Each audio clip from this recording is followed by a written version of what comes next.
Şimdi elle kontrolde genelde biz doların kağıt kalitesine bakarız. Bir de yazılım kabartmasına bakarız. Yani genelde biz elimiz alışkın olduğu için o tür elimize geldiği zaman sahte mi gerçek mi olduğunu anlıyoruz. Tabii ki günümüzün teknolojisi ilerledikçe artık bundan sonra teknoloji bakımından para sayma makinelerimiz var. Onlar otomatikman sahteyi gerçeği ayırıyor bize zaten.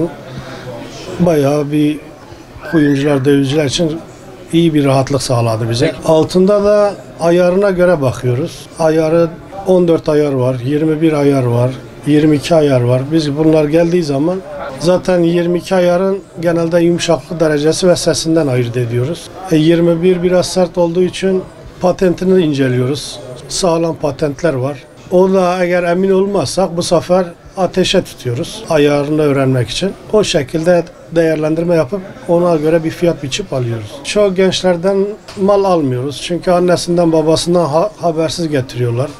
Sıkıntıya düşmemek için tanımadığımız çoğu insandan mal almıyoruz. Başka bir yerden çalmış bize getirip satmak isteyenler oluyor. Biz o insanlardan alışveriş yapmıyoruz. Şimdi normalde atalar darphanenin basması gerekirken bazı uyanık kuyumcular gidiyor kendi kalıbını yapıyor. Antep diye tabir ediyor. Tabii Antep değil, bunlar ikinci baskıdır. Kendileri yapıyor. Biraz milyeminden çalıyor. Biraz gramajından çalıyor. Vatandaş anlamadığı için piyasada satıyorlar. Vatandaşın da bu mağduriyeti yaşamaması için tanıdığı kuyumcularından alışveriş etmeleri gerekiyor. Yani bilmediğiniz bir kuyumcudan alışveriş etmeyin. Yani tavsiyemiz budur. Tanıdığınız kuyumculara gidin, sağlam alışverişler yapın.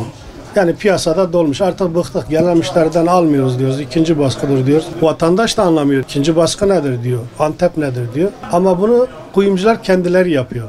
O yüzden çok dikkat etmek gerekiyor. Kuyumcular esnafına da yani genelde tavsiyemiz bu tür malları almamaları. Eğer kuyumcular almazsa bir yere satamadıklarından dolayı kimse artık darphane harici altın basmaz.